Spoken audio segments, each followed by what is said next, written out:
last time, the Ghouls hustle to get Chris Jacobs' 392 Hemi installed in his 1968 GTX in time for SEMA. And the epic Hellcat Crate Hemi was diverted from John Buck's 1971 Challenger to our 1970 Tribute Superbird. With pressure mounting and SEMA just around the corner, we take a breath to look at some never-before-seen Mopars currently in queue for restoration that were left on the cutting room floor, including an ultra-rare, surviving, one of 48, Hemi Cuda hardtop in B5 blue. From this point forward, christened as our Phoenix Cuda. Unbelievable. They're coming to get you, Barbara. The unburied dead are coming back to life. I'm Mark Warman, and together we bring dead muscle cars back to life, to exactly the way they were on the day they were born.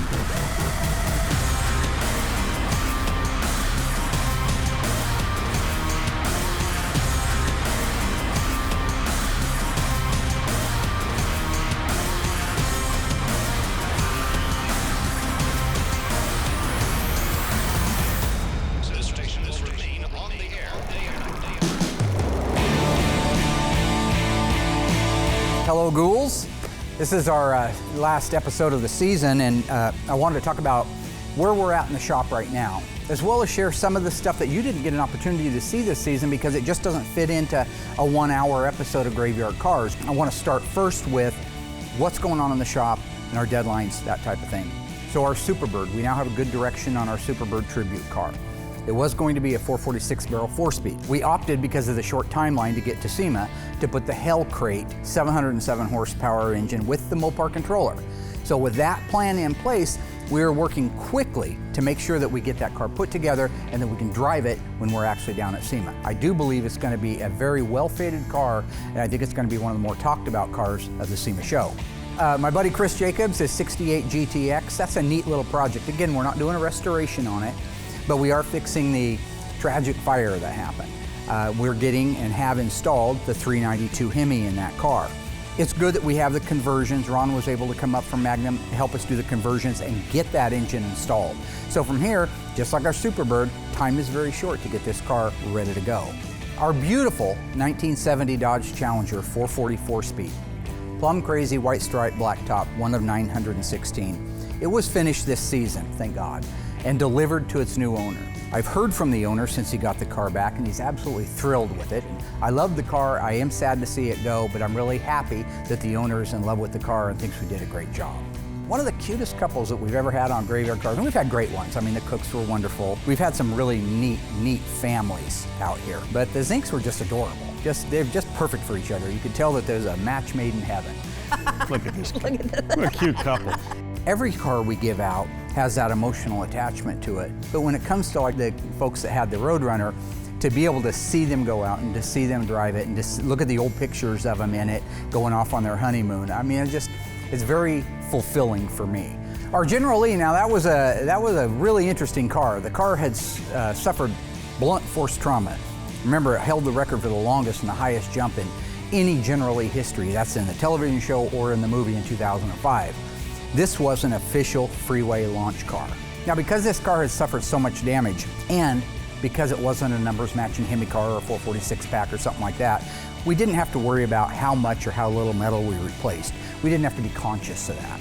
So we started at the back of that car and worked our way forward. At the end of the day though, what a blast. Yeehaw! We took that car out, had so much fun with it. I still get emails about how funny, you know, my bit was as I was doing Roscoe P. Coltrane with Flash. I believe that car was one of the biggest transformations we did in GYC history. How about my new best buddy, John Buck? He absolutely loves it here at Graveyard Cars. I think if he could retire, he'd probably come up here and just sweep floors. He loves it here. He's a car guy. His little 71 Challenger formal roof car, it just turned out beautiful. And I've said this many times too on Graveyard Cars. When a car starts out good, solid, complete, maybe even a driver like that one could have been, they show that much better in the end. John, when he got that car, was so happy, so thrilled. He's like a little kid. He went out, he had a blast in it, even though Alyssa likes to get my blood pressure up. Overall, he was thrilled. So thrilled that he came back and asked me to build him another one just like it, except with a Hellcat engine. Now, as we know, unfortunately, we aren't going to be able to make it to SEMA with that car with a Hellcat, but that doesn't mean it's not being built. It's back there right now being built out. It just won't make it to the SEMA show this year. We would love to take it next year.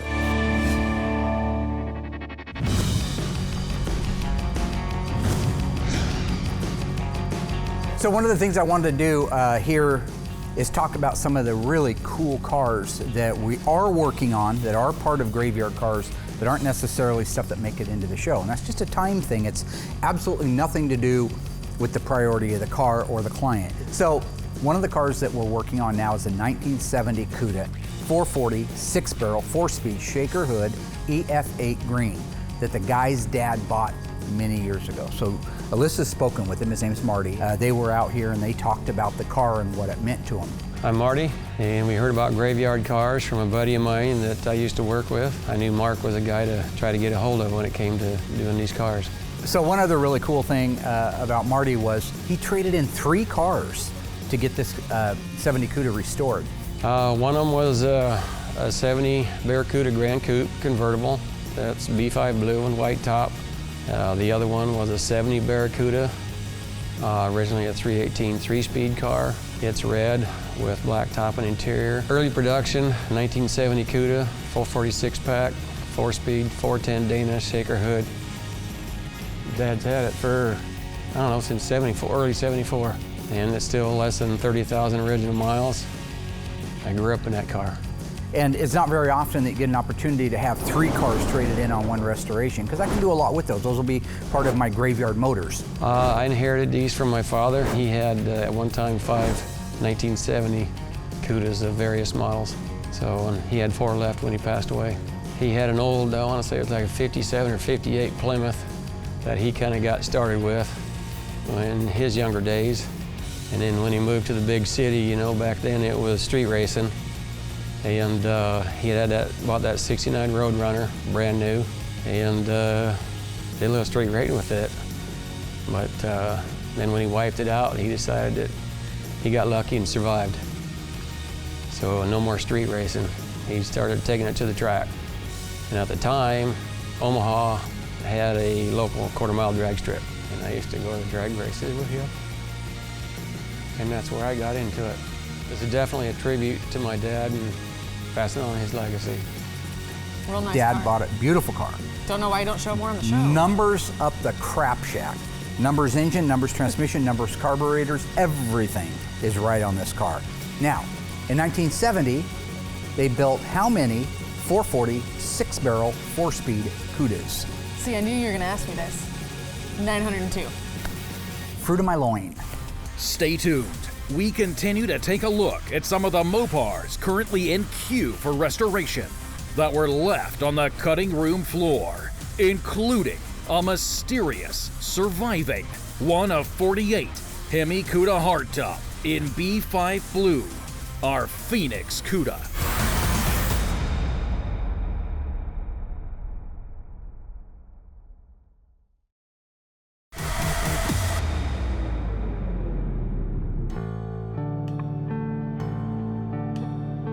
Back in the early mid-'80s when that car got redone, my dad put it in some local shows.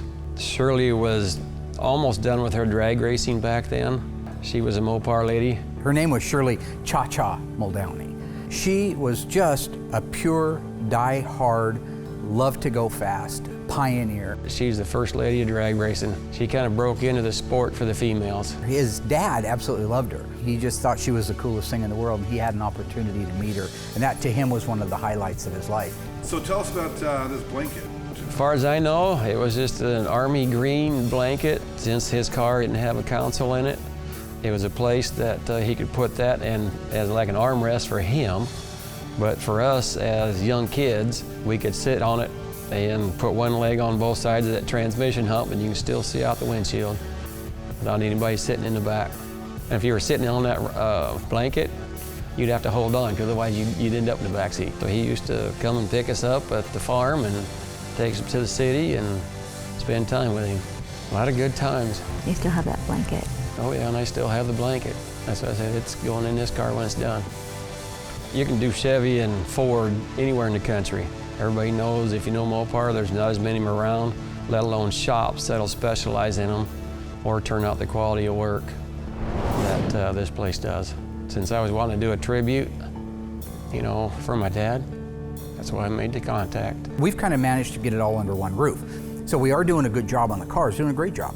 Cars are right, they're as close to accurate as we can make them with today's parts and availability. And at the same time, I genuinely care about the car and its history.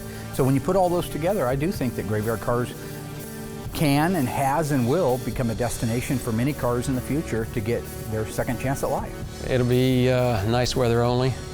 It will not be a daily driver, because I want to make sure it stays in great shape to get passed on. It will not leave the family.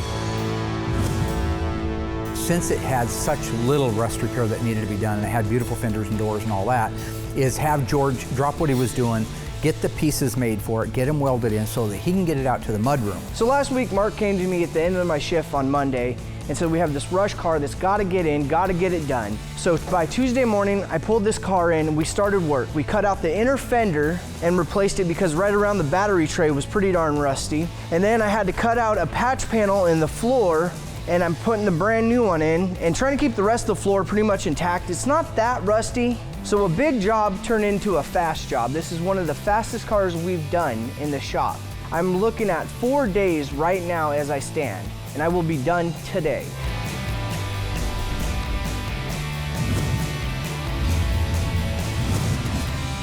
So this is our Q5 GTX. This car came to us a couple of years ago. It's a Q5 Seafoam Turquoise 69 GTX. Absolutely amazingly beautiful car. Got the cut and buff completely done on it. Got the whole car washed. At that point, I bring it back in the booth, flip it up on its side, mask off the rockers, the engine compartment, and the back area. Not every car here is an undercoating car. If it was coated for undercoating or a sound deadening, then we do that. If the owner doesn't have a preference, we undercoat it. But sometimes they're not coated for it, and they're the kind of car like our 1970 Dodge Coronet 426 Hemi 4-speed car. Beautiful car. Yeah, or our green RTSE, where they want it painted and simulated like a factory look. And so in the case of our GTX, it was an undercoat car. Bring the undercoating in, and we undercoat the whole thing, nice, clean, sanitary. It'll sit in here for a couple of days, unmask it, put it over to Dave, and then we'll put it on a bin pack, and he can start assembling it. Value Guard hooked you up with a nice pump with the 30-gallon drum. Yep. And Will, I say you, but I mean the shop, yeah. Will does all the undercoating out in the booth area.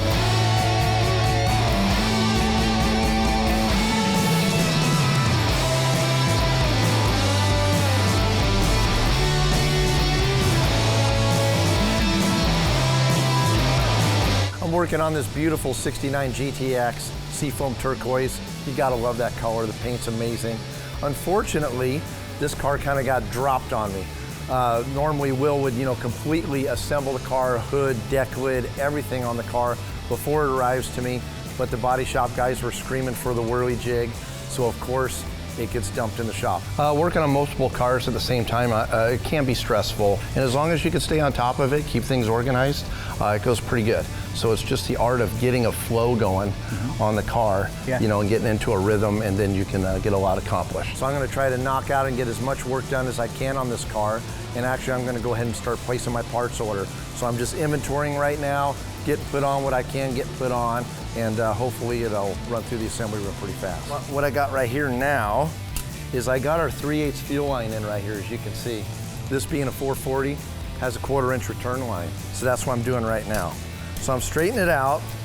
Inline tube's amazing. They put these stickers on there so it says straight, and so when it's bent up in the box, you know exactly the area that you gotta straighten out. So you're not just bending this hose, and ruining it in a sense. It's already pre-bent. It's all set up to follow the contours of the frame rail and the body of the car. So I just kind of get it pretty close. And the nice thing is I can kind of manipulate it a little bit whenever it's up in the car. So I'm gonna start back here, and this one will actually piggyback my 3/8 fuel line.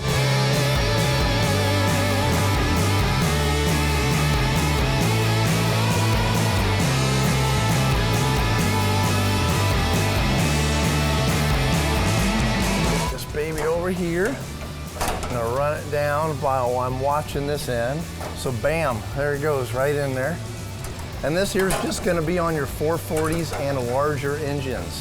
So your 440, your 446 barrels, your 426 Hemis will all have this big 3/8 fuel line along with that 1/4 inch vapor return line. And I'll tell you, sometimes these things are a booger to get on there. Anything we can get done on these cars, I know these fuel lines aren't gonna be in the way of what Will needs to do, and that it's gonna help me stay ahead of the game. So whenever he needs to borrow the car to get his stuff done, I already got some of my stuff done. So it's all about working together here at the shop, man. And when the pressure's on, we got a whole yard full of cars. We want to get these things done, so. All right, Ghouls, we have a good one for you this week, so put your thinking caps on. The 1970 Plymouth Roadrunner was the first model year to receive which of these items? Disc brakes, bucket seats, rally instrument cluster. If you think you know the answer, stay tuned. After the break, I'll give it to you.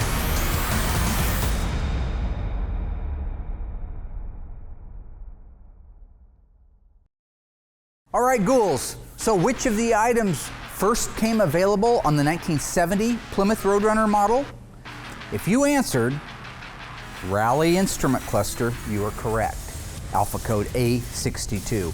1968, 1969, it was not available. Couldn't get a rally instrument cluster. You get their standard instrument cluster, and you could order an N85 tachometer for it, but it was not a rally instrument cluster. The disc brakes and the bucket seats, they were available as an option from the day the Roadrunner was made in 1968.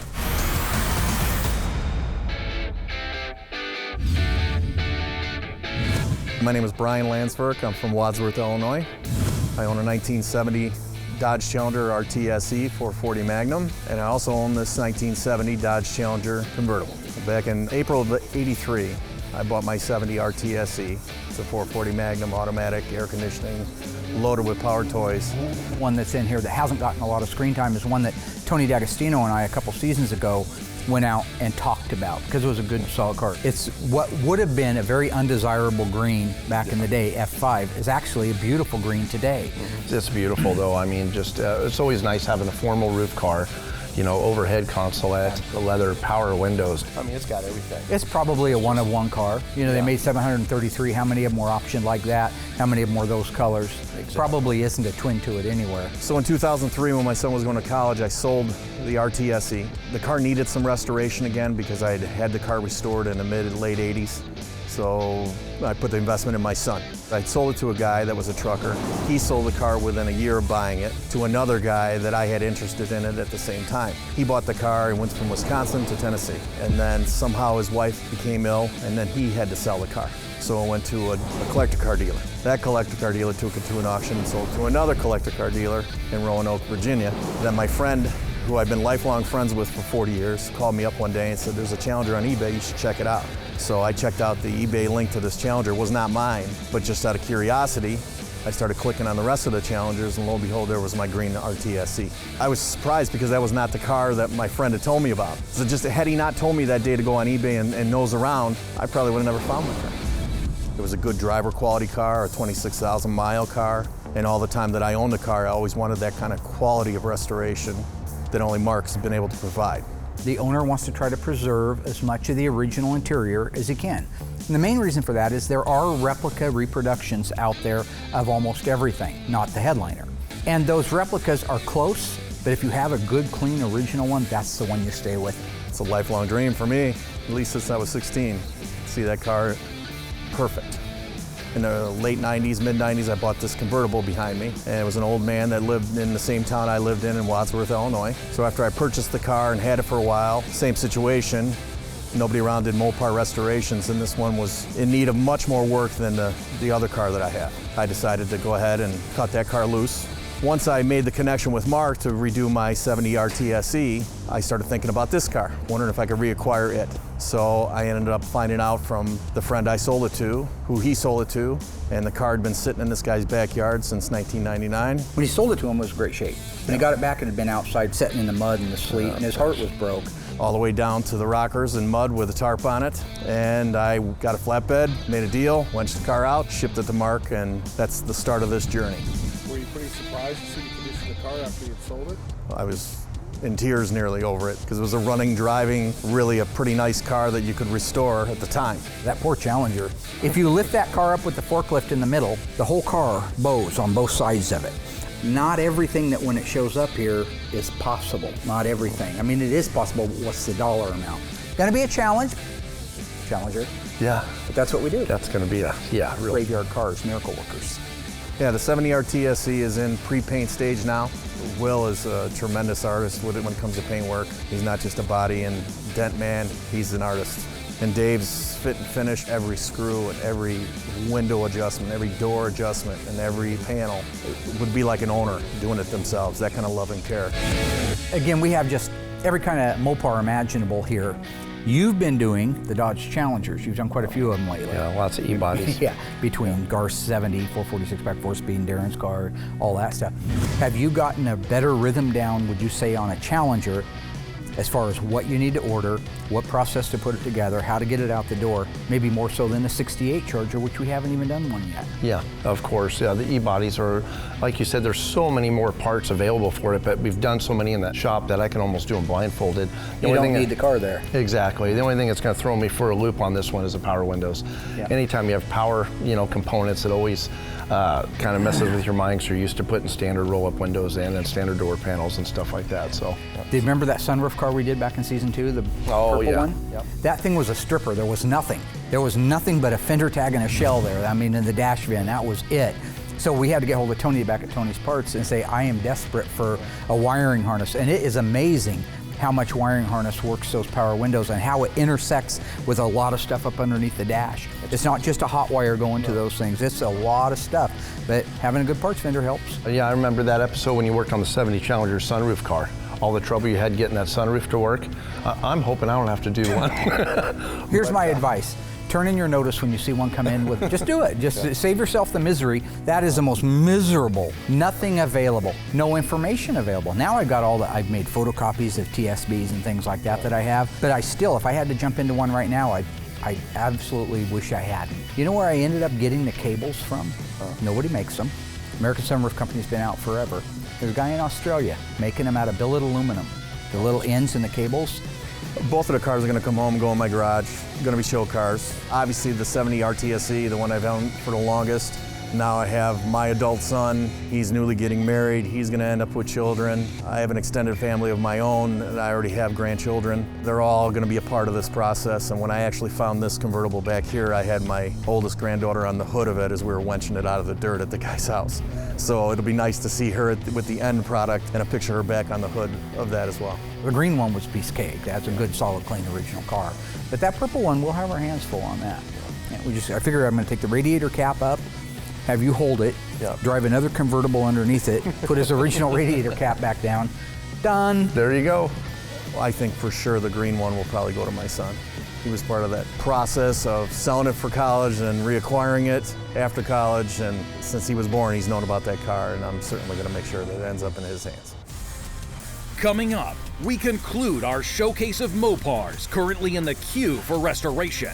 And we finally reveal the dramatic and gut-wrenching story behind our Phoenix Cuda, an extremely rare 1 of 48 Hemi Cuda hardtop in B5 blue. Unbelievable.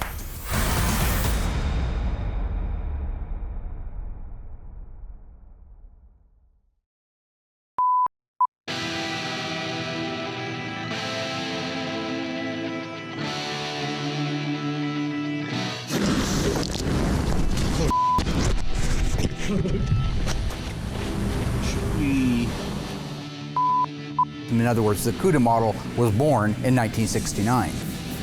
Is that bad? With all new panels being put in these cars, you should never have to hit anything that hard. That say it, 1970 Cuda would. Didn't you just tell them to be quiet?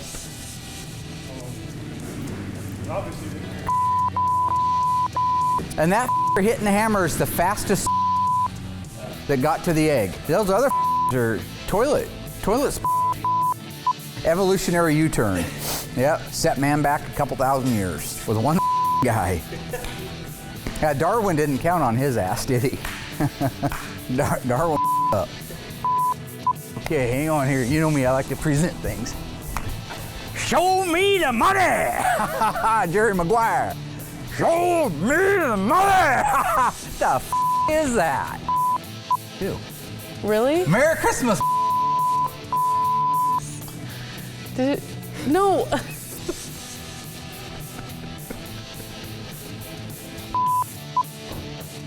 You ever crap in your hand and throw it at somebody? I had a friend that used to duty in his hand and throw it at people, hit him in the back.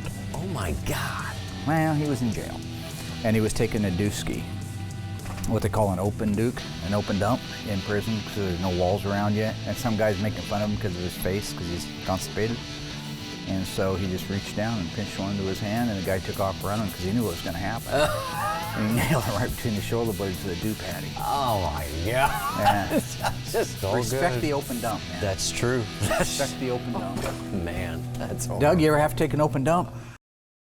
So far, we've showcased some incredible new Mopars currently in the queue for restoration and their owners' personal stories. Soon, we'll finally unveil our ultra-rare 1 of 48 Hemi Cuda hardtop in B5 Blue and its gut-wrenching backstory. Unbelievable.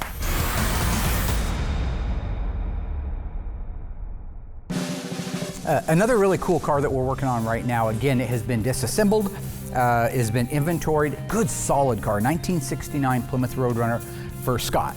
Now Scott is the gentleman, his last name is Draper. Scott had the beautiful 2008 Challenger SRT8 in Hemi orange, beautiful orange. That was a great car. Yeah, Fast. the one you stole at gunpoint. Borrowed. With your accessory, William Scott. Yeah, that's why I see 2 in 1. That's why I see peas in a pod. I saw the footage. Yeah, Will betrayed me. I don't know why we're not 2 peas in a pod. He's dissension. Because he was out there at the fence and he said he'd cover for you. No, he Remember didn't. He's the anything one about who that? told me. Told on me. No. Okay, if he told you to jump off a building, would you do that? Probably not, right? Okay, that's my point. Trouble, trouble, trouble.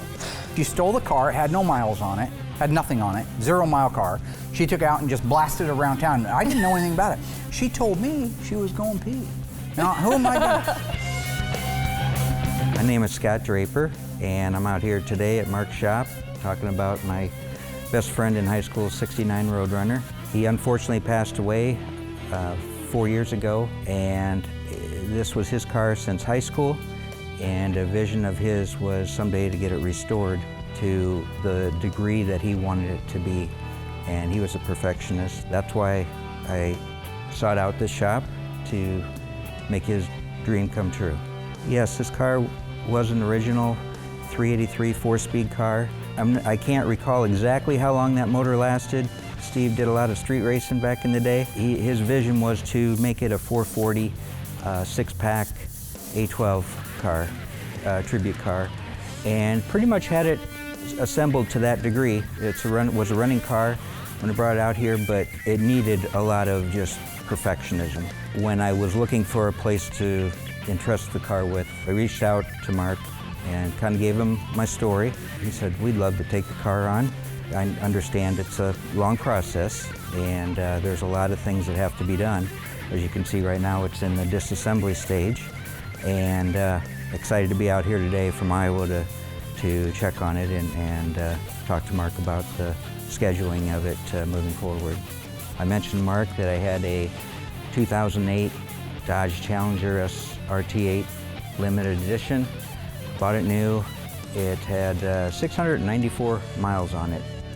Babied the car, climate controlled, loved the vehicle, but had 694 miles on it before a career criminal, Alyssa Rose.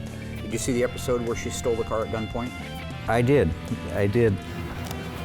I'm seriously so excited.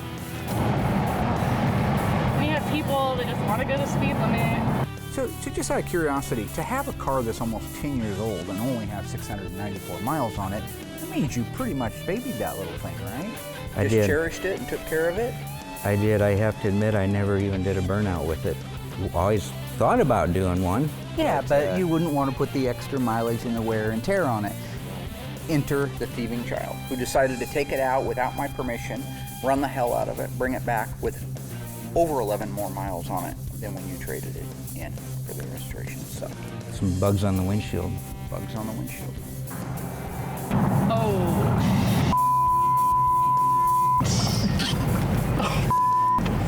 You know good and well I told you not to drive that car. I specifically told you not to drive that car yesterday. Well, we just went around the block, Dad. No, we're gonna take that up later. She lost her privileges for a year, by the way. So you might wanna know. All right, folks, we got a true or false for you. The 1971 Dodge Charger was the very first model year that concealed headlamps was available as an option. Think about it. If you think you know the answer, stay tuned after the break. We'll see.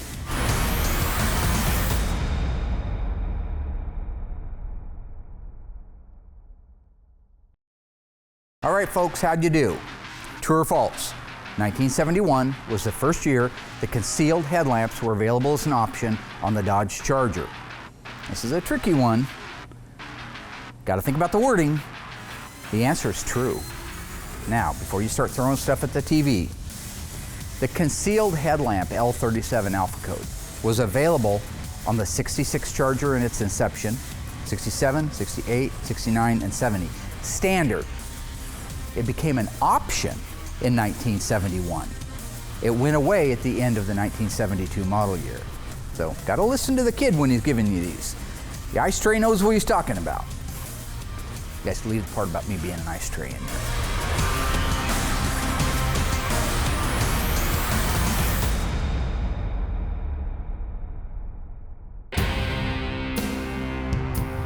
There he is right there. Awesome. Just keep coming back.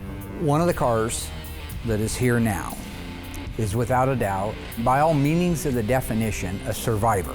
1971 Hemi Cuda hardtop. Now you guys that watch the auctions know even the hardtop versions, in some cases, can be a 7-figure car. This is a numbers matching, they're all shakers, keep that in mind, so of course it's a shaker. Numbers matching automatic car. They made a total of 48, that's it, 48 1971 Hemi Cuda hardtops, and this is one of them that is here to be restored.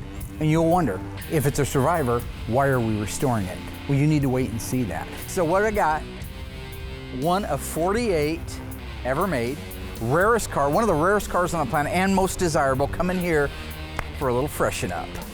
74 Duster? 1971 Plymouth Hemi Cuda. When was the last time you saw one of those? No, it's not a convertible. Yeah. It's a hardtop, automatic, one of 48. B5 blue. Original Hemi car. Okay, stop right there. You have never seen a car like this at Graveyard Cars. You'll probably never see another one like it. And when it goes down in the history books, not to build it up too much or to be too hypey, you're gonna see that the story and the car are second to none. You will not want to miss a second of the restoration of this car. Good to see you, sir. I'm Wendell. I'm really glad to be Yeah, here. nice to meet you. We I'm talked really on the phone. excited about this. I've waited a long time to get this car really properly done. It's time to freshen it up, I'd say. I think so, yeah. This is Dave Ray, #1 technician, Will's second best painter in the world. All right, there. very Yeah. cool. Hey, Pretty good. good. I'm going to critique. Oh, please Yeah. do. Guess you're not painting it. I've painted B5 blue before, have you? No. And whoop day it is. Like the rap song. Yeah, Whoop day it is. it'll have to be perfect. Absolutely perfect. With a little orange peel in it, like it comes from the factory. Oh, you want the original look. You don't want the super slick, shiny. Hey, this is a really rare car. It needs. Are you really going to do that? It needs to be original, like it. It needs to be original, like it came down right off the line. I'm gonna have to call Jennifer at PPG and ask exactly what we want to lay that out. I'll just let you paint it. It's easy. Yeah. You know. If you want the nice orange peel look, yeah, Mark will take care of that. So this is great. Yeah, it's fun. Are you ready? Show us your baby. I'm excited. This is awesome. This is it. This is it. 71 Hemi Cuda hardtop. 48 of them, man. What's up, dog? This is the moment. You ready? Let's do it. 1971.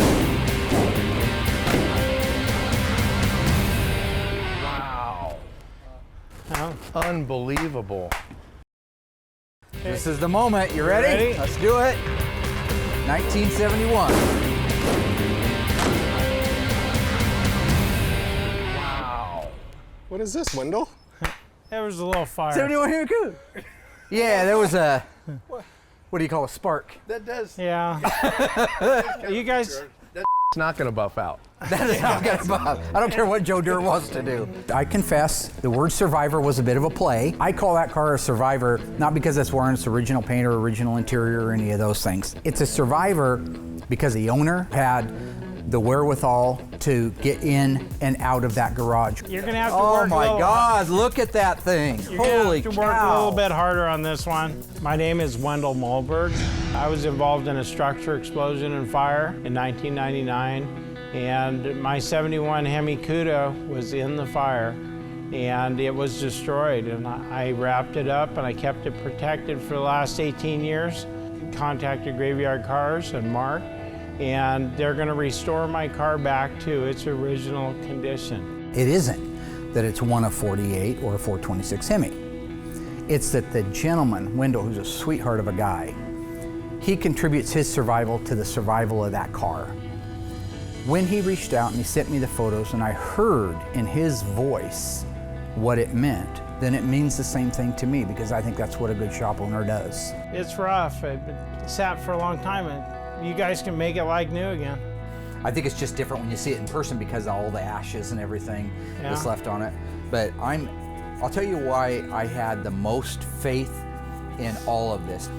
Anything that survives like this deserves to, and the fact that an aluminum dash bin that with a match you can melt, for whatever reason, be it from above, was saved on this car and not damaged.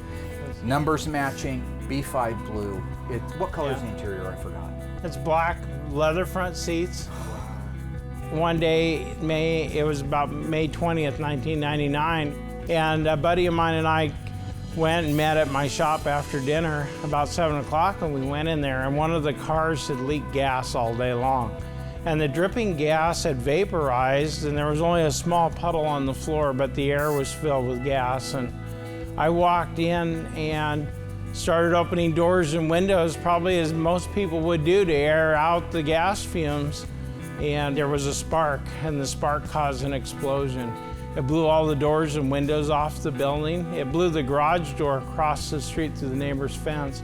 The friend that was with me got blown out into the street and had third-degree burns. When I heard the flash of the fire, I dove on the ground, and the building exploded.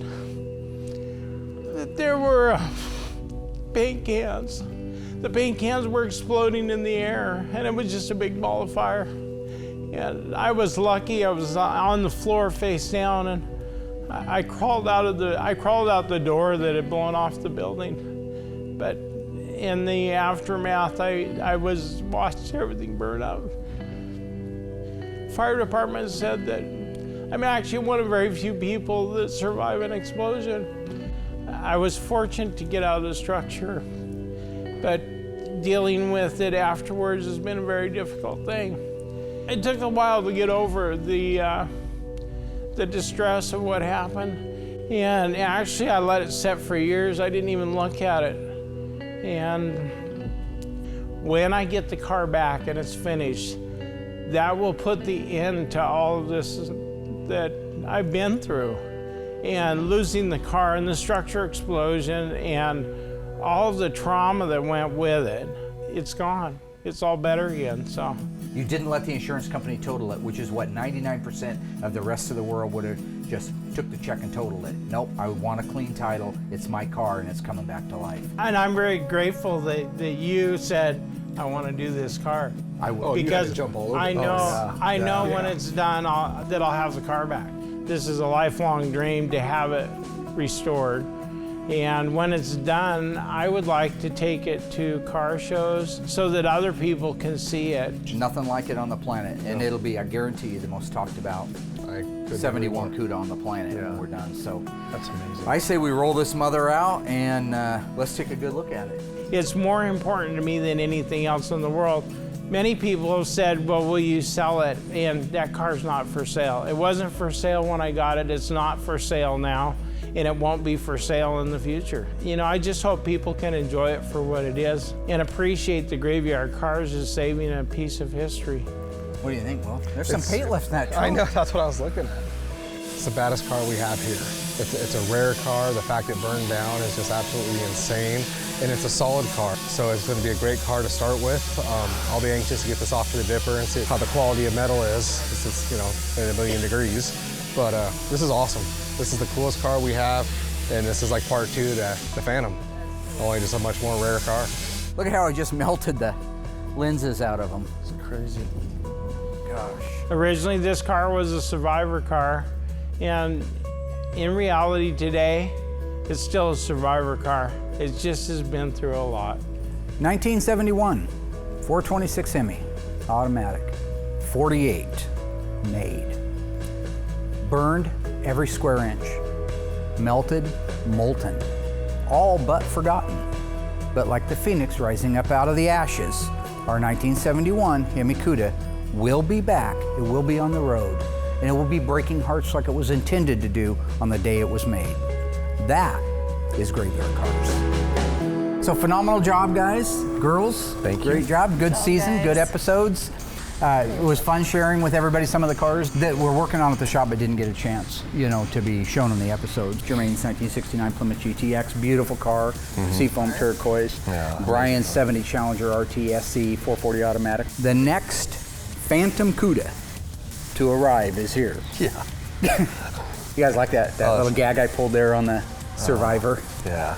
Well, technically, it is a Survivor. It is. It's just not, Yeah. by definition of the automotive world, Survivor. What do you think, Will? Little touch up? Phoenix. As Joe Dirt would say, it'll buff. It'll Buff out. Yeah, it is. That car is going to be the one that everybody's talking about for a long time to come because it's a very rare car, 48 of them made. The guy survived, the car survived, and so to see that car come back from the dead, literally is where it's at right now, will be as monumental, I believe, in the end, as our 1971 Phantom Cuda. Oh, hands down, hands down. Graveyard car, baby. Now, what do you guys think of the season? Everybody have a good time? Yeah, it was A awesome. lot of fun. What was your favorite thing that we worked on? Generally. General Lee, Yeah, that was my 1969 favorite. Dodge Charger. Yeah, it was fun doing that chase scene and everything. What did we deliver? God help me. 1970 Dodge Challenger RT 444 speed, plum crazy, white longitudinal stripe, black. No, Yeah, I mean- belonged to a victim. No, not that one. 1970 Plymouth Roadrunner 3 No, to 3 not 3 that speed, converted over to a 4-speed car. Not that one. No. 1969 General Lee. That's up there. That was an amazing Probably, car. I guess, probably the General Lee. I mean, I guess probably the Because it General. was orange, Yeah. which I had to help you with the color. You didn't help me with.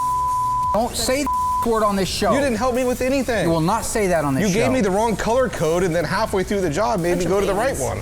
Ooh, I'm thanks a for the bunch of help, babies. boss. He's a bunch of babies. Anyways, I like John Buck's 71 Challenger.